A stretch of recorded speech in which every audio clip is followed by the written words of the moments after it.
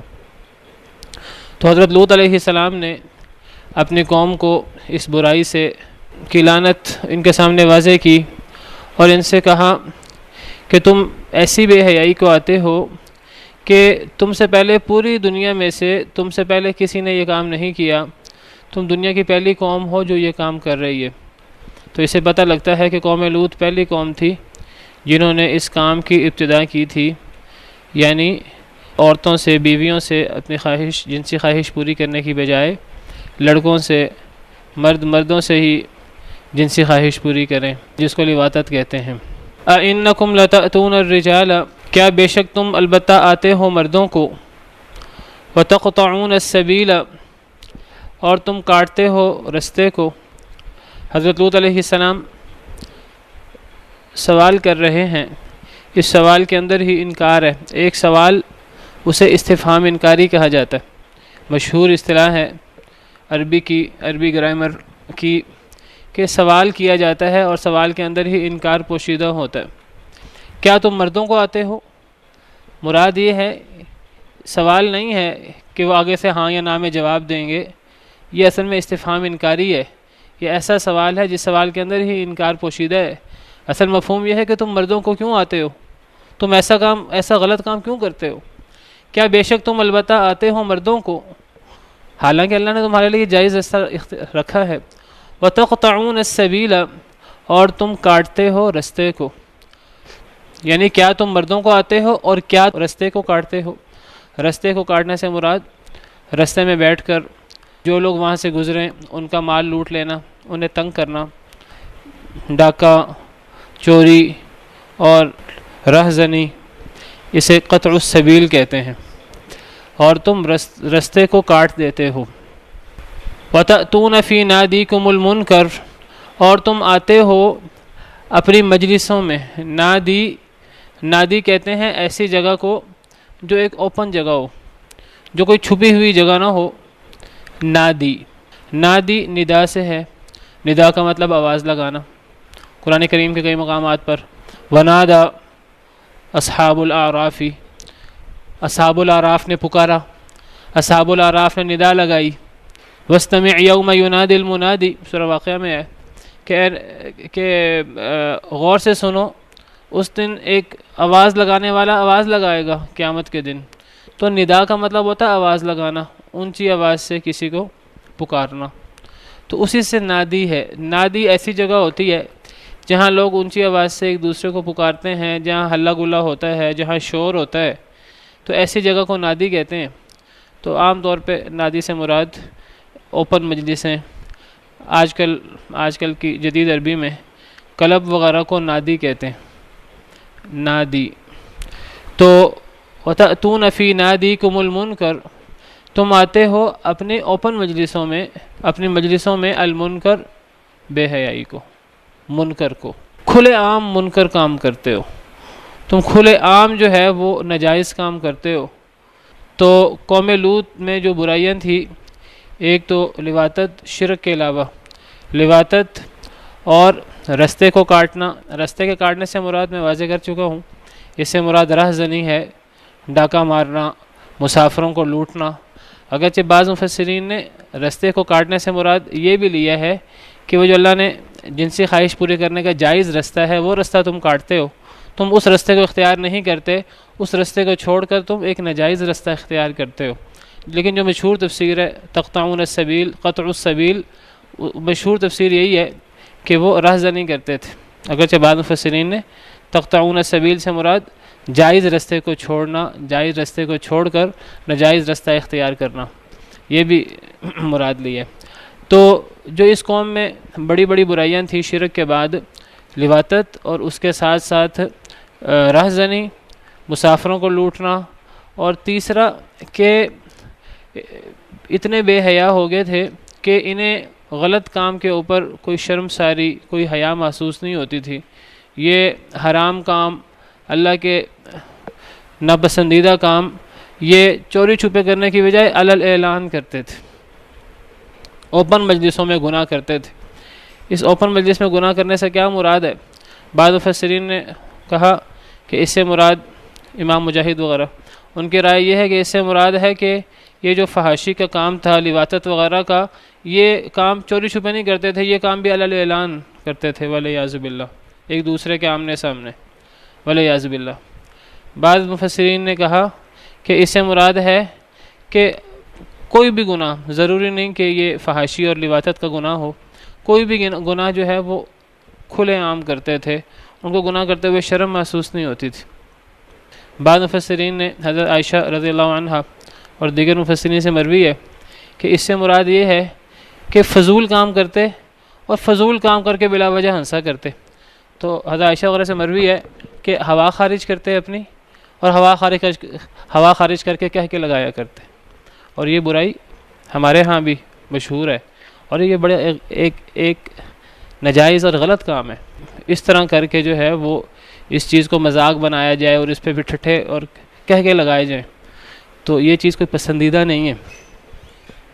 نبی کریم صلی اللہ علیہ وسلم کا ارشاد ہے، آپ نے فرمایا کہ وعلیکم السلام، تم میں سے ہر بندہ ایک کام کرتا ہے، ہر بندے سے ہوا خارج ہو جاتی ہے، چاہتے ہوئے نہ چاہتے ہوئے بھی، تو تم ایک ایسی چیز پہ کیوں ہنستے ہو جو تم بھی یہ کام کرتے ہو، جو تم سے بھی ہو جاتی ہے؟ تو ایسی چیزوں پر کہہ کے لگانے ایسی چیزوں پر کہہ کے لگانے کا مطلب یہ ہے کہ انسان جو ہے وہ اب اصل میں لہو و لعب اور کھیل کود میں مبتلا ہو گیا، اور اسے وہ جو اللہ کا ڈر ہے اور یہ چیزیں کم ہو گئی ہیں۔ ایسی چیزوں پر ہنسنا اور کھیل کود میں پڑنا، یہ چیزیں کوئی پسندیدہ نہیں ہیں، یہ کوئی لہو و لعب کا کام نہیں ہے۔ اللہ نے انسان میں ایسی چیزیں رکھی ہیں کہ بعض دفعہ انسان سے کنٹرول کے باوجود بھی بعض لوگوں کو بیماری ہوتی ہے، تو ویسے انسان سے بعض دفعہ بے احتیاطی ہو جاتی ہے کہ ہوا خارج ہو جاتی ہے، تو ایسی چیزوں پر ہنسنا اور ٹھٹھے لگانا یہ کوئی پسندیدہ کام نہیں ہے۔ حضرت عائشہ اور دیگر مفسرین نے یہاں یہ مراد دیا ہے کہ ہوا خارج کرتے تھے کھلے عام اور پھر اس پہ ہنستے۔ بعض مفسرین نے اسے مراد لیا ہے کہ کتے لڑاتے، کبوتر اڑاتے اور اس قسم کے کام کرتے، یہ بھی علی الاعلان جو ہیں یہ گناہ کے کام ہیں۔ تو بہرحال امام ابن کثیر کہتے ہیں کہ یہ اور اس جیسے بہت ساری برائیاں اس قوم میں تھیں، تو یہ اتنی اب بے حیا قوم ہو چکی تھی، اذا لم تستحی فاصنع ما شئت، جب تجھے حیا نہ رہے پھر تو جو چاہے کر، پھر ایک انسان کو کوئی روک ٹوک نہیں ہوتی جب انسان بے حیا ہی ہو جائے، حدیث مبارک ہے۔ تو یہ لوگ اب اتنے بے حیا ہو گئے تھے کہ یہ فحاشی ہو، لواطت، وہ بھی کھلے عام کرتے تھے، یا اس جیسے دیگر اللہ کے ناپسندیدہ کام ہوں، اللہ کے حرام کردہ کام ہوں، تو یہ چھپنے کی وہ کام اگر انہوں نے کرنا بھی ہوتا تھا، کوئی غلط کام، ناجائز کام، تو یہ چھپنا بھی گوارا نہیں کرتے تھے، یہ سب کے سامنے ہی وہ کام کر لیتے اور انہیں کوئی شرم محسوس نہیں ہوتی تھی۔ تو یہ بات یاد رکھیے کہ ایک گناہ جس کو اللہ نے گناہ قرار دیا ہو، وہ انسان پوشیدگی میں کرے وہ بھی گناہ ہے، اور وہ انسان علی الاعلان کرے وہ بھی گناہ ہے، لیکن یہ دونوں گناہ ایک جیسے نہیں ہیں۔ ہمارے دین میں ہر چیز کے درجات ہیں، نیکی کے بھی درجات ہیں۔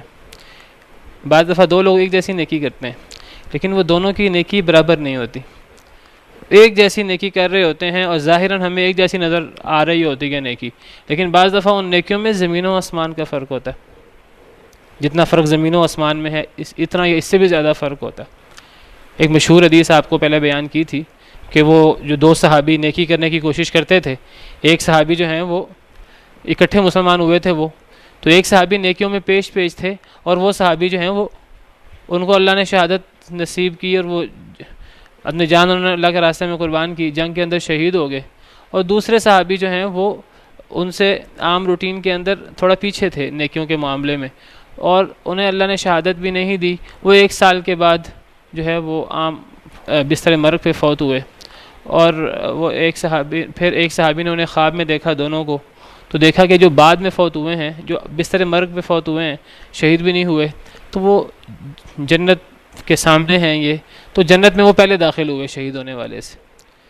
تو نبی صلی اللہ علیہ وسلم سے پوچھا اس خواب کی تعبیر، جو شہید ہوئے تھے وہ بعد میں جنت میں داخل ہوئے، جو شہید نہیں ہوئے تھے وہ پہلے جنت میں داخل ہوئے۔ نبی صلی اللہ علیہ وسلم سے اس خواب کی تعبیر پوچھی تو آپ نے فرمایا کہ تم لوگ سمجھتے ہو کہ وہ جو شہید ہوئے ہیں ان کا درجہ زیادہ ہے، حالانکہ جو بستر مرگ پہ فوت ہوئے ہیں ان کا درجہ شہید ہونے والے سے اتنا زیادہ ہے جتنا زمین و آسمان کے درمیان فرق ہے۔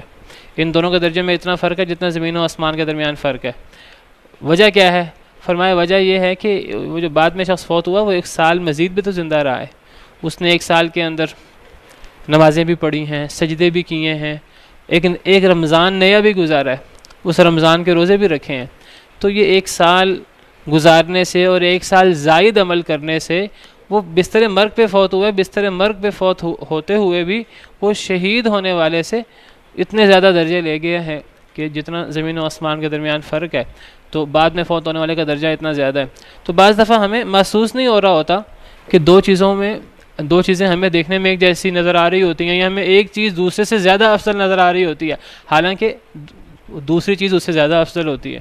اب عام صحابہ کرام کے نزدیک وہ جو شہید ہوئے تھے صحابی پہلے، ان کا درجہ بہت بڑا تھا، لیکن نبی صلی اللہ علیہ وسلم نے فرمایا نہیں، جو بعد میں فوت ہوئے ہیں ان کا درجہ پہلے صحابی سے اتنا زیادہ ہے جتنا زمین و آسمان کے درمیان فرق ہے. دونوں صحابہ ہیں، وہ ایک جیسا کام کرتے ہیں، خرچ کریں اللہ کے راستے میں. جس نے پہلے خرچ کیا، جو شروع میں ایمان لائے، جو السابقون الاولون ہے، تو ان کا ایک مد خرچ کرنا جو یا گندم کا، وہ دوسرے صحابی کے جبل احد کے برابر سونا خرچ کرنے سے بھی افضل ہو جاتا ہے. پرانے صحابہ کرام جو شروع میں ایمان لائے تھے، ان میں حضرت بلال، حضرت صہیب رومی وغیرہ، اور حضرت خالد بن ولید وغیرہ جو بعد میں ایمان لائے تھے، ان صحابہ کرام میں کسی بات پہ اختلاف ہوا، جھگڑا ہوا، اور یہ جب جھگڑا آپ کے سامنے پیش ہوا تو جو بعد والے صحابہ تھے، حضرت خالد بن ولید وغیرہ، تو آپ نے ان کو سمجھایا. آپ نے فرمایا جو میرے السابقون الاولون جو پرانے صحابہ ہیں، تو ان سے کیوں جھگڑا کرتے ہو؟ یہ اگر مد ایک خرچ کریں تو ان کا ایک مد خرچ تمہارے جبل احد کے برابر سونا خرچ کرنے سے بھی افضل ہے. تو درجات کا فرق ہے، نیکیوں میں بھی اور برائیوں میں بھی. بعض دفعہ ہمیں ایک جیسی نیکیاں نظر آ رہی ہوتی ہیں، لیکن کیا پتہ ایک نیکی کے پیچھے کتنا خلوص ہے اور دوسری نیکی کے پیچھے اتنا خلوص نہیں ہے. تو بعض دفعہ بالکل اسی طرح گناہ ہوتے ہیں، تو ہمیں 2 گناہ ایک جیسے نظر آ رہے ہوتے ہیں، لیکن دونوں گناہوں میں بعض دفعہ زمین و آسمان کا فرق ہوتا ہے. تو ایک گناہ جو چوری چھپے کیا جاتا ہے، چھپ کر کیا جاتا ہے، وہ بھی گناہ ہے، اور وہی گناہ جب علل اعلان کیا جائے وہ بھی گناہ ہے. کہنے کو دونوں ایک جیسے گناہ ہیں، لیکن جو گناہ علل اعلان کیا جاتا ہے وہ بہت بڑا گناہ ہے. اس کی شناعت اللہ کے ہاں، اس کی ناپسندیدگی بہت زیادہ بڑھ جاتی ہے. کیونکہ جو بندہ چوری چھپے گناہ کرتا ہے تو گویا کہ وہ لوگوں سے بچنے کی کوشش کر رہا ہے، لوگوں سے ڈرنے کی کوشش کر رہا ہے، اس کو تھوڑی لوگوں کی حیا ہے، لوگوں کی اس کو تھوڑی شرم ہے. وہ ابھی اتنا بے شرم نہیں ہوا کہ وہ دندناتا پھرے، ایک گناہ کرے اور گناہ کر کے دندناتا پھرے، لوگوں میں اعلان کرتا پھرے، اے لوگوں میں نے شراب پی، میں نے یہ کیا، میں نے فلاں کیا. اس کو وہ گناہ کرتا ہے، لیکن اس کو اتنی شرم ہے کہ وہ اپنے گناہ کا اعلان نہیں کرتا. لیکن دوسرا بندہ جو ہے وہ بالکل ہی اتنا بے شرم ہو گیا ہے، اسے اللہ کی اور اللہ کے دین کی کوئی پرواہ اور کوئی شرم نہیں ہے. وہ ایک گناہ بھی کرتا ہے اور اس گناہ کو چھپانے کی بھی ضرورت محسوس نہیں کرتا، لوگوں سے چھپنے کی بھی ضرورت محسوس نہیں کرتا. اللہ سے تو کسی کا بھی گناہ مخفی نہیں ہے، لیکن اگر ایک بندہ اس سے گناہ ہو گیا، اللہ سے تو کسی کا بھی گناہ مخفی نہیں ہے، اگر اس نے لوگوں سے اپنے گناہ کو چھپایا، اس کا کم از کم ایک مطلب ضرور ہے کہ اس کے دل میں شرم ہے تھوڑی بہت اس گناہ کی. چلو اللہ سے تو وہ نہیں چھپا سکا، اللہ تو علیم بذات الصدور ہے، اللہ تو سینے کے بھید جانتے ہیں، علیم بذات الصدور. اللہ سے نہیں وہ چھپا پایا، لیکن چلو لوگوں سے تو وہ شرم کر رہا ہے. تو فرق ہے ایک گناہ جو انسان چھپ کر کرے اور ایک گناہ جو انسان علل اعلان کرے. حدیث مبارکہ میں آتا ہے کل امتی معافن الا المجاہرین، کہ میرا ہر امتی، نبی کریم صلی اللہ علیہ وسلم کا ارشاد ہے، میرے ہر امتی کو معافی مل سکتی ہے. اللہ چاہیں تو اللہ کوئی بھی گناہ معاف کر دیں، توبہ کے بغیر بھی معاف کر دیں، شرک کے علاوہ. قرآن کریم کے مطابق شرک جو ہے وہ معاف نہیں ہوتا. شرک کے علاوہ اللہ جو بھی گناہ چاہیں، توبہ بھی نہیں کی ہو ایک انسان نے، انسان کو ناگہانی موت آ جائے، اللہ چاہیں تو معاف کر دیں. فرمایا میرا ہر امتی معافی مل سکتی ہے اس کو الا المجاہرین، سوائے علل اعلان گناہ کرنے والوں کے. جو علل اعلان گناہ کرتا ہے، بے شرمی کے ساتھ گناہ کرتا ہے، ڈھٹائی کے ساتھ گناہ بھی کرتا ہے، نہ اس کو اللہ کی شرم ہے نہ اس کو لوگوں کی شرم ہے. وہ گناہ کرتا ہے اور گناہ کر کے اس کا جو ہے نا لوگوں کے سامنے کہہ کے لگاتا ہوا اور ٹھٹھے لگاتا ہوا وہ بیان کرتا ہے، میں نے یہ کیا، میں نے یہ کیا، فخر کرتا ہے اس کے اوپر. تو فرمایا کہ میرے ہر امتی کو معافی ہو سکتی ہے سوائے جو گناہ کر کے اعلان کرے.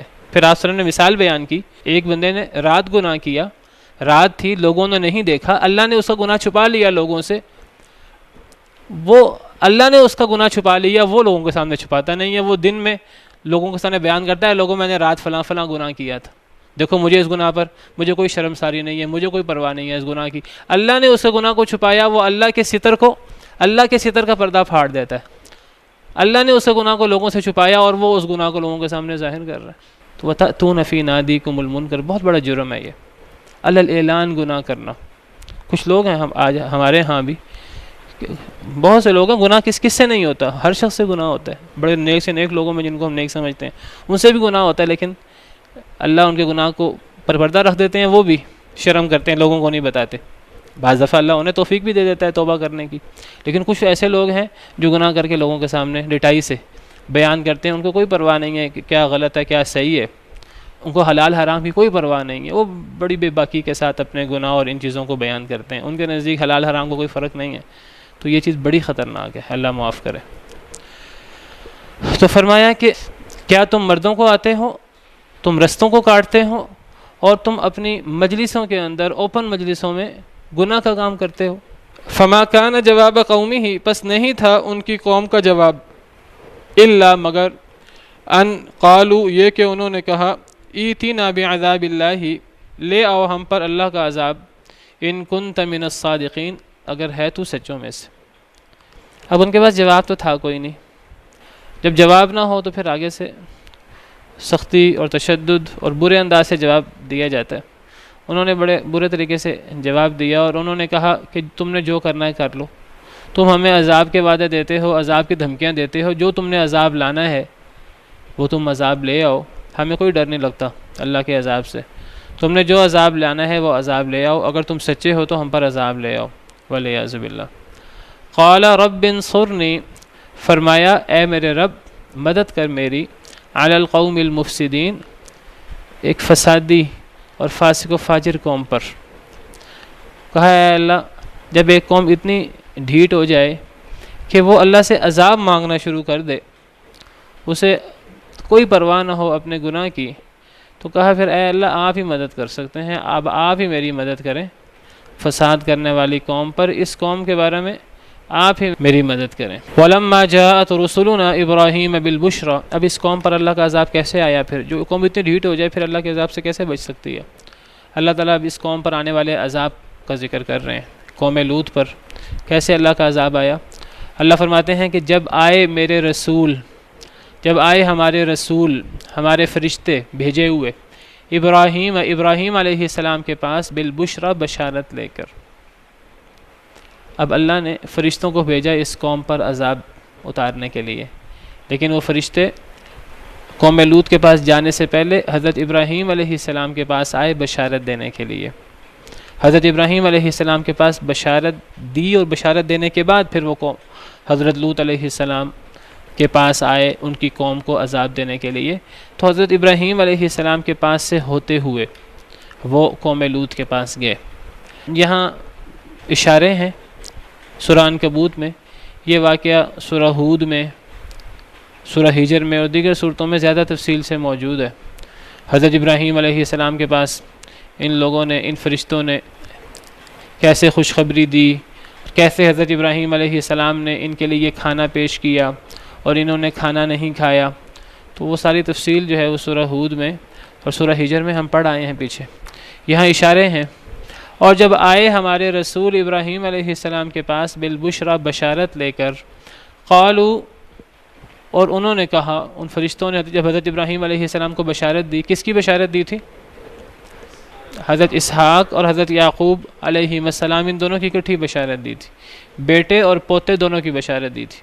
تو جب ہمارے رسول ابراہیم علیہ السلام کے پاس بشارت لائے اور پھر ان فرشتوں نے حضرت ابراہیم سے کہا، اِنَّا مُهْلِكُ أَهْلِ هَذِهِ الْقَرْيَةِ، بے شک ہم ہلاک کرنے والے ہیں اس بستی کے رہنے والوں کو۔ کس بستی کے رہنے والوں کو؟ یعنی قوم لوط کو۔ حضرت ابراہیم علیہ السلام کو جب بشارت دی، جب بشارت دے دی، حضرت ابراہیم علیہ السلام کا ڈر، خوف دور ہو گیا، تو اب انہوں نے فرشتوں نے بتایا کہ اب ہم قوم لوط کے پاس جا رہے ہیں۔ کیوں جا رہے ہیں جی؟ ہم نے ان کو، اب اللہ کا عذاب ان پر آنا ہے اور ہم نے وہاں اللہ کے حکم سے اس قوم پر عذاب لانا ہے۔ تو وہ فرشتے کہنے لگے حضرت ابراہیم سے انا مہلکو اہل ہذہ القریہ۔ اس سے پتہ لگتا ہے کہ بعض دفعہ ایک ہی وقت کسی قوم کے لیے بڑا نحوست کا وقت ہوتا ہے، اس قوم کے لیے عذاب کا، اللہ کے غصے کا، اللہ کے غضب کا وقت ہوتا ہے، لیکن وہی وقت اسی وقت کچھ دوسرے لوگوں کے لیے بشارت کا وقت بھی ہوتا ہے۔ تو جب کسی وقت کسی قوم پر عذاب آئے تو اس وقت کو یا اس دن کو نحوست کا دن، نحوست کا وقت نہیں سمجھنا چاہیے۔ ہمارے ہاں بعض لوگوں میں توہمات ہوتے ہیں، اور یہ زیادہ تر توہمات ہم میں ہندوؤں سے آئے ہیں، ہندوؤں میں بہت توہمات ہیں۔ تو ہمارے ہاں کچھ وقتوں کو، کچھ دنوں کو منحوس سمجھا جاتا ہے، اور منحوس سمجھنے کی وجہ کیا ہے کہ جی اس وقت میں فلاں لوگوں پر یہ عذاب آیا، فلاں لوگ جو ہیں وہ اس وقت اس دن فلاں حادثے سے دوچار ہوئے، تو اب وہ اس کو ایک نحوست کا وقت سمجھ لیتے ہیں،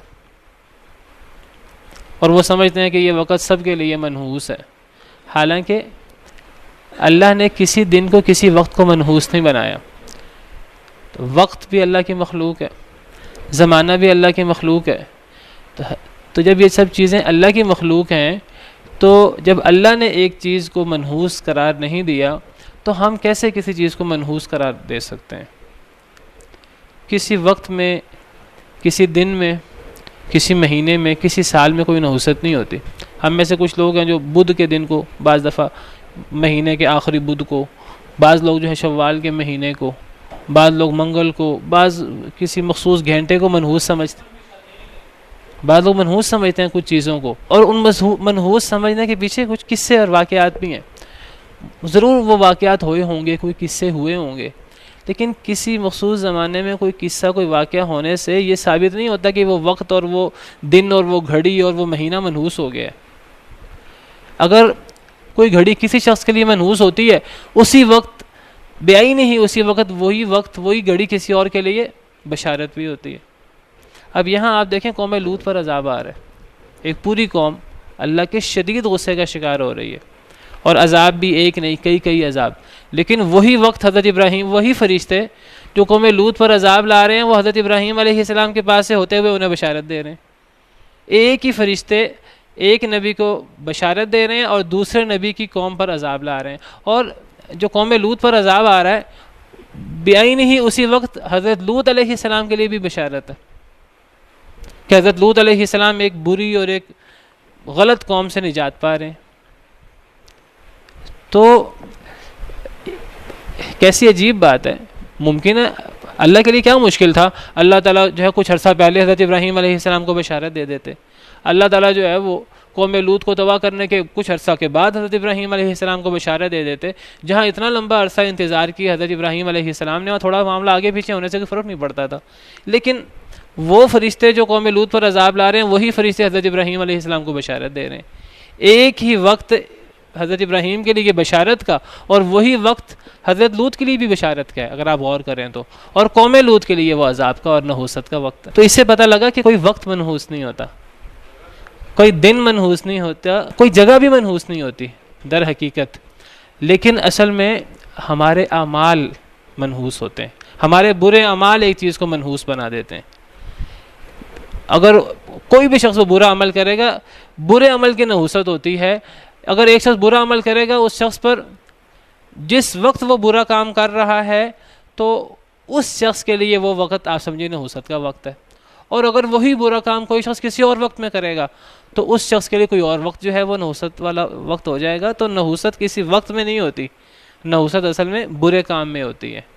تو ہمارے برے اعمال جو ہے نحوست کا باعث ہوتے ہیں، ورنہ جو ہے کوئی جگہ وغیرہ کوئی نحوست کا باعث نہیں ہوتی۔ جی، مفسرین کا کہنا یہ ہے کہ حضرت جبریل، حضرت میکائیل، حضرت اسرافیل علیہ السلام، واللہ عالم، یہ نہیں سمجھنا چاہیے کہ وہ جگہ منحوس ہو گئی ہے ہمیشہ کے لیے۔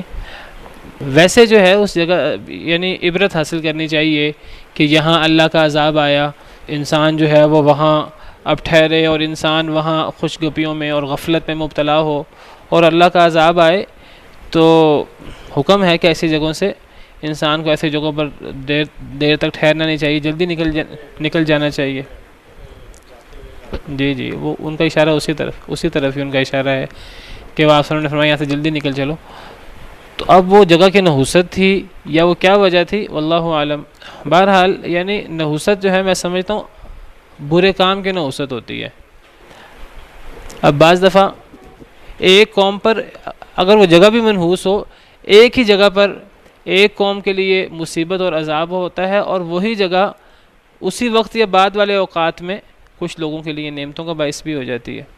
اب مثلا قریش مکہ ہیں، ان کے لیے مکہ مکرمہ میں شکست ان کو ہوئی، فتح مکہ ہوئی مسلمانوں کی، تو قریش مکہ کو شکست بھی ہوئی، مکہ مکرمہ میں ہی شکست ہوئی ان کے لیے. اب کیا وہ مکہ مکرمہ میں جو شکست وہ جگہ ان کے لیے منحوس ہو گئی؟ حالانکہ مکہ مکرمہ سے بڑی فضیلت والی جگہ کون سی ہو سکتی ہے؟ یہودیوں کو کتنی مرتبہ مدینہ منورہ میں شکست کھانی پڑی، تو اب وہ جگہ ان کے لیے منحوس ہو گئی. تو بہرحال یہ ہم اس جگہ کو منحوس کہیں گے؟ ٹھیک ہے، ہم ایسی جگہوں پر زیادہ وقت گزارنے سے ہمیں منع کیا گیا ہے، اس کے پیچھے کوئی دیگر کچھ مصلحتیں ہو سکتی ہیں. تو یہ نحوست جو ہے یہ برے عمل کی ہوتی ہے. برا عمل کسی انسان کے ساتھ بھی ہو، کوئی انسان بھی برا کام کرے توبہ نہ کرے تو وہ عمل اس کے لیے نحوست کا باعث ہوتا ہے. جی یہ کوئی جسٹیفیکیشن تو نہیں ہے. اگر اس طرح کر کے ہم کہیں کہ کچھ لوگوں نے کچھ دنوں کو سوگ اور ماتم کا باعث بنایا ہوا ہے، تو اس سوگ اور ماتم میں ہمیں خوشی نہیں کرنی چاہیے. تو اب لوگ جو ہیں وہ کسی اور مہینے کو سوگ اور ماتم کا مہینہ بنا لیں، ہم اس مہینے میں بھی جو ہے وہ خوشی کرنے سے اور ان چیزوں سے ہم گریز کرنا شروع کر دیں گے. اس طرح کر کے تو سال کے سارے مہینے ہی جو ہے سوگ اور ماتم کے ہو سکتے ہیں، سارے مہینے اور سارے دن سوگ اور ماتم کے ہو سکتے ہیں. تو کیا پھر اب جو اللہ نے کام جائز رکھے ہیں، خوشی کے کام رکھے ہیں، انسان وہ کام بھی نہ کرے؟ تو یہ ایسے کر کے ہم جو ہے کچھ دنوں کو سوگ کا اور ماتم کا نہیں بنا سکتے. اگر کوئی قوم بناتی ہے غلط طور پہ بناتی ہے، ہمیں اس قوم کو بھی سمجھانا چاہیے. تو ہمیں جو ہے وہ ہم یہ کہیں فتنے کے ڈر سے ہمیں یہ کام نہیں کرنا چاہیے. ہمیں ایسے لوگوں کو ایجوکیٹ کرنا چاہیے، بتانا چاہیے ایسے لوگوں کو کہ یہ کوئی سوگ کے دن نہیں ہے. میرے علم میں اس وقت تو نہیں ہے، ممکن ہے اس وقت میرے ذہن میں نہیں. اب فرشتے جا رہے ہیں قوم لوط پر عذاب لانے کے لیے، لیکن راستے میں حضرت ابراہیم علیہ السلام کو بشارت دے رہے ہیں. جب آئے ہمارے رسول ابراہیم علیہ السلام کے پاس بشارت لے کر، تو انہوں نے کہا انا مہلکو اہل هذه القرية، بے شک ہم ہلاک کرنے والے ہیں اس بستی کے رہنے والوں کو. ان اہلها كانوا ظالمین، بے شک اس کے رہنے والے ظالم ہیں. قال، فرمایا حضرت ابراہیم علیہ السلام نے، ان فیها لوطا، بے شک اس میں لوط علیہ السلام بھی ہیں. یہ بات تو فرشتوں کو بھی پتہ تھی. کیا مقصد ہے کہنے کا؟ مقصد کہنے کا یہ ہے کہ وہاں حضرت لوط بھی ہیں، تو ابھی حضرت لوط کو تھوڑا دیر اور دعوت دینے دی جائے، اور ابھی ان لوگوں کو تھوڑی سی اور مہلت دے دی جائے، یہ مراد ہے. یہاں تفصیل موجود نہیں ہے، سورہ ہود وغیرہ میں تفصیل ہے کہ فلما ذهب عن ابراہیم الروع وجاءته البشرى يجادلون في قوم لوط، جب حضرت ابراہیم علیہ السلام سے خوف جاتا رہا اور انہیں خوشخبری آ گئی ہماری طرف سے، تو وہ قوم لوط کے بارے میں ہم سے جھگڑنے لگے. تو اللہ نے، حضرت ابراہیم نے پہلے اللہ سے دعا کی، فرشتوں سے کہا، اللہ سے دعا کی کہ ابھی تھوڑی سی مزید مہلت دے دی جائے، ممکن ہے کہ یہ لوگ ایمان لے آئیں. تو یہ مراد ہے کہ ان میں وہاں لوط بھی موجود ہیں، تو ابھی لوط علیہ السلام کو تھوڑا سا اور دعوت دی جائے، تھوڑا سا اور مہلت دے دی جائے. جی سورہ ہود کی یہ آیت ہے، سورہ ہود آیت نمبر 74.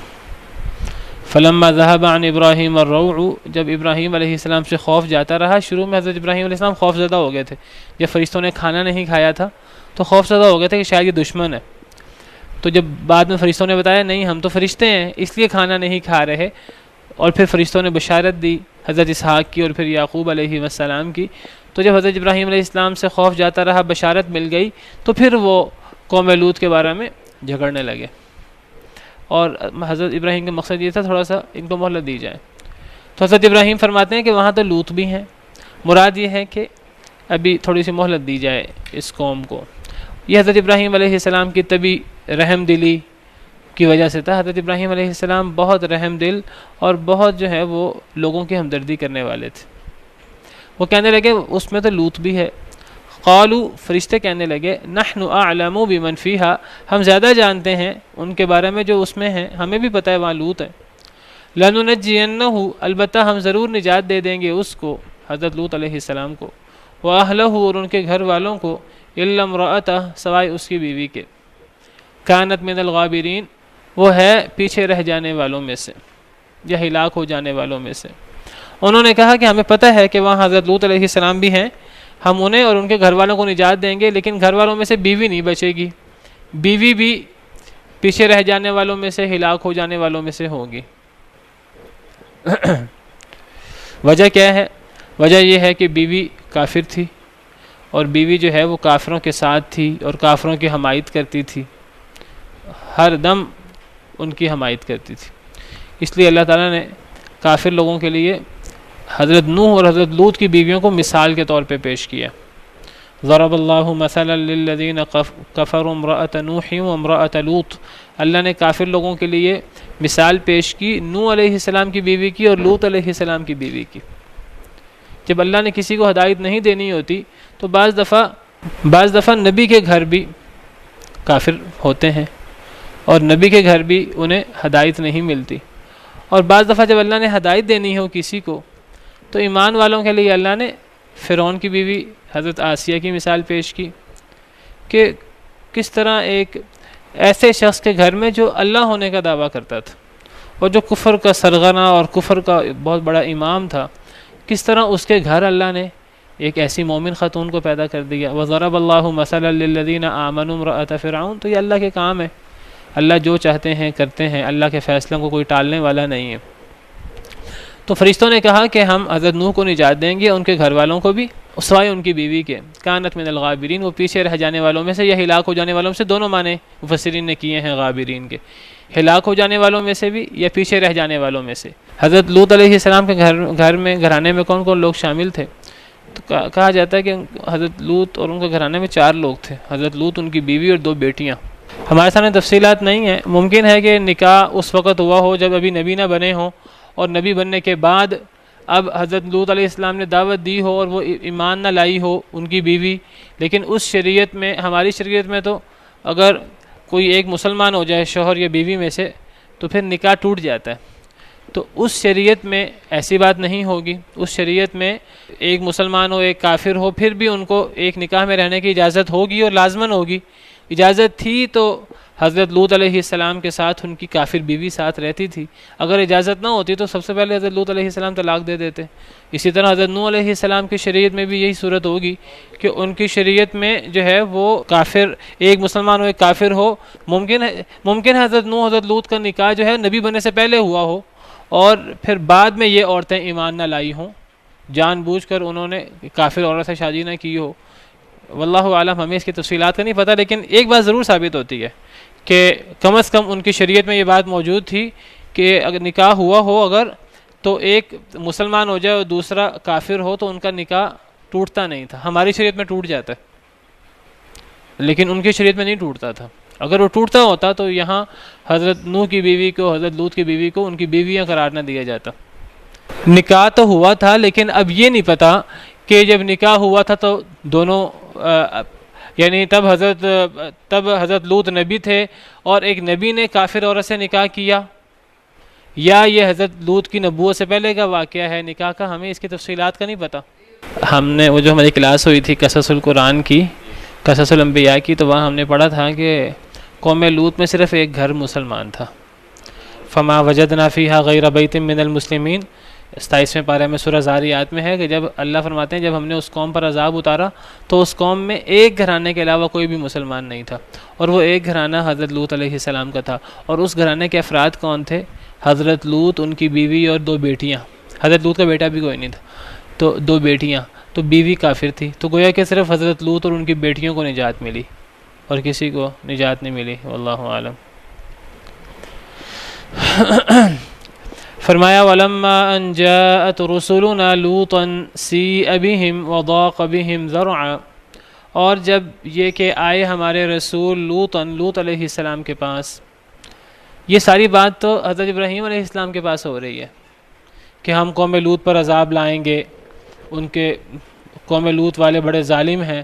حضرت ابراہیم علیہ السلام کہتے ہیں کہ ان میں تو لوط علیہ السلام بھی ہیں، تو فرشتے کہتے ہیں کہ ہمیں پتہ ہے کون ہے، تو ہم حضرت لوط کو نجات دے دیں گے، ان کے گھر والوں کو نجات دے دیں گے، ان کی بیوی لیکن عذاب کا شکار ہوگی۔ یہ ساری باتیں حضرت ابراہیم علیہ السلام کے پاس ہو رہی ہیں، جہاں ان فرشتوں نے بشارت دی ہے حضرت اسحاق اور یعقوب علیہ السلام کی۔ اب باقاعدہ وہ فرشتے اللہ کے حکم کے نفاذ کے لیے قوم لوط کے پاس بنفس نفیس چلے گئے، اور جب یہ کہ آئے ہمارے رسول لوط علیہ السلام کے پاس، سی ابیہم، برا کر دیا گیا ان کو ان کے ساتھ، یعنی لوط علیہ السلام کا چہرہ برا ہو گیا، بہم، ان لوگوں کی وجہ سے، ان مہمانوں کو دیکھ کر چہرہ بگڑ گیا پریشانی کی وجہ سے۔ کیا پریشانی؟ پریشانی یہ ہے کہ یہ میرے پاس مہمان بن کے آئے ہیں اور یہ لڑکوں کی صورت میں ہیں، نوجوان لڑکوں کی صورت میں، میں ان کو مہمان بناتا ہوں، پھر بھی پریشانی۔ قوم لوط والوں نے حضرت لوط کو روکا ہوا تھا کہ تم نے لوگوں کو، تم نے خدائی فوجدار نہیں بننا، تم نے لوگوں کی جو ہے وہ لوگوں کو کہ تم نے حمایت نہیں کرنی، تم نے ان کو ہم سے بچانے کی کوشش نہیں کرنی۔ تو حضرت لوط کو پتہ تھا کہ میں ان کو مہمان رکھوں گا، پھر بھی قوم والوں کو پتہ لگ گیا تو پریشانی، اور اگر میں ان کو مہمان نہیں بھی رکھتا، میں ان کی مہمانی سے انکار کرتا ہوں اس مجبوری کی وجہ سے، قوم والے پھر بھی انہیں نہیں چھوڑیں گے۔ دونوں صورتوں میں حضرت لوط کو اندازہ ہوا کہ بڑی پریشانی کا وقت ہے، اس لیے جب فرشتے حضرت لوط کے پاس آئے، حضرت لوط کو نہیں پتہ تھا یہ فرشتے ہیں، انہوں نے تو ان کو انسان سمجھا، تو جب فرشتے آئے تو حضرت لوط علیہ السلام کہنے لگے قال ھذا یوم عصیب، یہ تو بڑا مشکل دن ہے آج، میں مہمان بناتا ہوں پھر بھی مسئلہ، نہیں مہمان بناتا تو چھوڑنا ان کو پھر بھی نہیں ہے ہماری قوم والوں نے، وہ اتنی بدبخت قوم تھی۔ تو یہاں اللہ فرماتے ہیں کہ جب وہ مہمان حضرت لوط علیہ السلام کے پاس آئے تو حضرت لوط علیہ السلام کا چہرہ ان کو دیکھ کر بگڑ سا گیا، وضاق بہم ذرعا، دل تنگ ہو گیا، دل میں حضرت لوط علیہ السلام نے تنگی محسوس کی، بڑے افسردہ ہو گئے۔ وقالوا، فرشتوں نے کہا لا تخف ولا تحزن، خوف نہ کھائیں، غم نہ کریں، انا منجوک واہلک، بے شک ہم نجات دینے والے ہیں آپ کو اور آپ کے گھر والوں کو، الا امرأتک، سوائے آپ کی بیوی کے، کانت من الغابرین، جو پیچھے رہ جانے والوں میں سے ہوگی۔ فرشتوں نے کہا کہ آپ کو غم کرنے کی ضرورت نہیں ہے، ہم تو فرشتے ہیں، ہم تو انسان نہیں ہیں، ہم آپ کو اور آپ کے گھر والوں کو نجات دے دیں گے آپ کی بیوی کے علاوہ۔ یہ بات فرشتوں نے فوراً نہیں بتائی تھی، یہ بات فرشتوں نے کچھ عرصہ کے بعد بتائی تھی۔ یہاں میں نے ذکر کیا، یہاں اشارے ہیں، سورہ ہود میں اور سورہ ہجر وغیرہ میں تفصیل ہے۔ یہ فرشتے جو ہیں یہ کافی عرصہ پہلے آئے تھے، کافی وقت پہلے، اور حضرت لوط علیہ السلام نے انہیں مہمان بنا کے گھر میں چھپا لیا، بیوی نے جا کر قوم والوں کو بتا دیا، اب قوم والے دوڑتے ہوئے آئے خوشیاں مناتے ہوئے کہ آج تو ہمیں ہماری غلط حرکت کرنے کا موقع ملا ہے، آج تو لڑکے آئے ہیں مہمان بن کے، اور حضرت لوط علیہ السلام کا دروازہ کھٹکھٹانے لگے کہ ہم نے تمہیں منع نہیں کیا تھا، تم نے کسی کو پناہ نہیں دینی، کسی کو مہمان نہیں بنانا، اپنے مہمانوں کو ہمارے حوالے کر دو۔ اور حضرت لوط علیہ السلام اتنے پریشان ہیں کہ وہ قوم والوں سے کہتے ہیں کہ یہ میری بیٹیاں ہیں، تم نے جو اپنی جنسی خواہش پوری کرنی ہے ان سے کرو، وہ ایک الگ بات ہے، میری بیٹیوں سے کیا مراد ہے؟ حضرت لوط علیہ السلام نے اپنی بیٹیاں پیش کی کہ ان سے نکاح کر لو، یا یہ ہے کہ اپنی قوم کی عورتوں کو اپنی بیٹیاں قرار دیا۔ نبی اپنی قوم کا روحانی باپ ہوتا ہے، اور قوم کی ساری عورتیں جو ہے خواتین وہ نبی کی روحانی بیٹیاں ہوتی ہیں۔ تو یہ سارے واقعات قرآن کریم میں موجود ہیں، تو یہ کوئی فرشتوں نے فوری نہیں بتا دیا تھا حضرت لوط علیہ السلام کو کہ ہم فرشتے ہیں۔ کئی گھنٹے، اللہ کو پتہ کتنا عرصہ فرشتے حضرت لوط کے گھر میں رہے، اور حضرت لوط پریشان رہے شدید، قوم والے دروازہ کھٹکھٹاتے رہے، اور پھر فرشتوں نے پھر قوم والوں کو جو ہے وہ پر مارے، اور جو لوگ فرشتوں کے ساتھ برا معاملہ کرنے آئے تھے تو ان کی آنکھوں کو مٹا دیا۔ سورہ قمر میں موجود ہے، فَطَمَسْنَا أَعْيُنَهُمْ، ہم نے ان کی آنکھوں کو مٹا دیا۔ تو فرشتوں نے ان کو اپنے پر مارے اور ان کی آنکھیں مٹ گئیں، تو وہ پھر چیختے چلاتے واپس چلے گئے اور لوگوں کو لانے۔ ابھی تک ان کو نہیں پتا تھا کہ یہ فرشتے ہیں یا کون ہیں۔ تو حضرت لوط سے بدلہ لینے کے لیے کہ ہم حضرت لوط کے گھر میں آئے ہیں ان کے مہمانوں کو لینے کے لیے، اور ہمارے ساتھ یہ کیا کر دیا ہے حضرت لوط کے مہمانوں نے، تو اس دوران پھر فرشتوں نے حضرت لوط کو بتایا کہ ہم انسان نہیں ہیں، ہم تو فرشتے ہیں اللہ کے، اور اب آپ نے جو ہے وہ راتوں رات نکل جانا ہے، اور یہ ساری باتیں تفصیل سے موجود ہیں قرآن کریم میں۔ تو انہوں نے کہا کہ آپ ڈرے نہیں، آپ غم نہ کریں، ہم آپ کو اور آپ کے گھر والوں کو بچا لیں گے سوائے آپ کی بیوی کے، وہ تو پیچھے رہ جانے والوں میں سے۔ انا منزلون علی اہل هذه القریۃ رجزا من السماء، بے شک ہم اتارنے والے ہیں اس بستی کے رہنے والوں پر، اس بستی کے رہنے والوں پر ہم اتارنے والے ہیں رجزن عذاب، من السماء آسمان سے، بما كانوا یفسقون اس وجہ سے جو وہ فسق و فجور کرتے تھے، وہ جو علی الاعلان جن برائیوں میں اور جس فحاشی میں جس شرک میں وہ مبتلا تھے، تو ان کے ان برے اعمال کی وجہ سے ہم ان پر اب آسمان سے عذاب لانے والے ہیں۔ وہ عذاب کیا تھا؟ وہ ایک نہیں کئی عذاب تھے۔ اللہ کے شدید غضب کا جو ہے وہ منظر کہ ایک تو کہتے ہیں حضرت جبریل علیہ السلام نے اس بستی کو جو ہے جڑ سے اکھاڑ کر اسے آسمان پہ لے گئے، اور آسمان پہ لے جا کر جو ہے اس فرشتے کو اس بستی کو الٹا کر کے اس طرح کر کے زمین پہ دے مارا، بستی کو الٹا کر دیا کہ وہ بستی اپنی جگہ پہ پھر قائم نہیں رہی، پھر اس کی جگہ پر ایک بدبودار اور گندا سمندر اور دریا وہاں پیدا ہو گیا، جس کو آج بحر مردار کہا جاتا ہے۔ اور پھر اس قوم پر پتھروں کی بارش بھی کی گئی بستی الٹانے کے ساتھ ساتھ۔ اور پھر تیسرا عذاب یہ آیا کہ چیخ کی آواز۔ یہ تین عذاب مسلسل اس قوم پر آئے ہیں۔ یہ عذاب زیادہ آنے کی وجہ یہ نہیں ہے کہ کچھ لوگ بچ گئے تھے تو دیگر عذاب ان کو بھیجے گئے، یہ اللہ کے غضب کو ظاہر کرنے کے لیے۔ اور چوتھا عذاب ان لوگوں پر جو مہمانوں کے ساتھ برا سلوک کرنے آئے تھے، جو پیش تھے، جو رات کے وقت جو مہمانوں کے ساتھ برا سلوک کرنے آئے تھے، تو ان لوگوں پر چوتھا عذاب آیا کہ ان کی آنکھوں کو، ان کے چہروں کو مٹا دیا گیا، مسخ کر دیا گیا۔ یہ ان لوگوں کے لیے چوتھا عذاب تھا۔ تو باقی لوگوں کے لیے یہ تین عذاب، یہ تینوں عذاب کا اکٹھا ذکر سورہ ہجر میں جہاں بہت تفصیل سے یہ واقعہ موجود ہے، وہاں تینوں عذاب کا اکٹھا ذکر موجود ہے اس قوم کے حوالے سے۔ فجعلنا عالیہا سافلہا وامطرنا علیہم حجارۃ من سجیل، اور وہاں صیحہ کا ذکر بھی ہے۔ فاخذتہم الصیحۃ مشرقین، ان کو اشراق کے وقت چیخ نے پکڑ لیا۔ فجعلنا علیہا سافلہا، ہم نے ان کی بستی کے اوپر والے حصے کو نچلا حصہ بنا دیا۔ وامطرنا علیہم حجارۃ من سجیل، اور ہم نے ان کے اوپر جو ہے وہ سجیل کے ٹھیکری کے پتھر مارے، ان کی بارش کی۔ تو یہ تین عذاب جو ہے اس قوم پر اکٹھے آئے تھے، اور چوتھا عذاب وہ مخصوص لوگوں کے لیے تھا۔ یہ جو نیک لوگ ہیں انہیں تو اللہ نے نکال لیا، حضرت لوط اور ان کے گھر والوں کو، اور باقی لوگوں پر عذاب آیا۔ اب دیکھیے کہ جب ایک قوم کے اندر برائی پھیلتی ہے تو اس برائی کی وجہ سے بعض دفعہ بے گناہ لوگ، بے گناہ جانیں بھی اس عذاب کا شکار ہو جاتی ہیں۔ اب اللہ نے حضرت لوط اور ان کی بیٹیوں کو تو نکال دیا وہاں سے، لیکن آپ دیکھیے کہ وہ جو اس قوم کے اندر جانور تھے، دابۃ الارض تھے، تو وہ بھی اس عذاب کا شکار ہوئے۔ جس حدیث میں اس قوم پر عذاب کا ذکر ہے، اسی حدیث میں ذکر ہے جب حضرت جبریل علیہ السلام اس بستی کو الٹانے کے لیے آسمان تک لے کے گئے، پھر آسمان سے اس کو الٹا کر کے مارا، تو آسمان والے فرشتوں نے اس بستی کے کتوں کی اور مرغوں کی چیخنے کی آوازیں بھی سنی۔ تو جب اللہ کا عذاب آتا ہے تو پھر بعض دفعہ بے گناہ لوگ بھی اس کا شکار ہو جاتے ہیں، لیکن وہ جو بے گناہ لوگ ہیں، پھر یہ جو دنیا کی زندگی ہے یہ کوئی بالکل ایک جو ہے وہ مکمل سزا نہیں ہوتی، دارالجزا تو آخرت ہے۔ تو پھر قیامت کے دن اللہ تعالیٰ جو بے گناہ لوگ ہیں انہیں، اگر کچھ بے گناہ لوگ بھی ایسے عذاب کا شکار ہو جائیں، اصل میں برے عمل کی نحوست بہت زیادہ ہوتی ہے۔ بعض دفعہ ایک برے شخص پر عذاب آتا ہے تو اس عذاب کا شکار بعض دفعہ بے گناہ شخص بھی یا بے گناہ جانیں بھی ہو جاتی ہیں، تو یہ عذاب جو ہے بعض دفعہ بڑا سخت ہوتا ہے۔ تو اللہ فرماتے ہیں وَلَقَدْ تَرَكْنَا مِنْهَا آیَةً بَيِّنَةً، اور البتہ تحقیق ہم نے چھوڑ دی اس میں سے آیَةً بَيِّنَةً، ایک واضح نشانی، لِقَوْمٍ يَعْقِلُونَ، ایک ایسی قوم کے لیے جو عقل کرتے تھے۔ تو عقل رکھنے والی قوم کے لیے اللہ فرماتے ہیں اس قوم کے اندر ہم نے ایک واضح نشانی چھوڑ دی۔ واضح نشانی کیا؟ کہ کھنڈرات اب اس قوم کے بحر مردار آج، اور کھنڈرات اس قوم کے اب لوگ وہاں سے گزرتے ہیں صبح شام، قریش مکہ تجارت کرنے کے لیے وہاں سے گزرتے تھے۔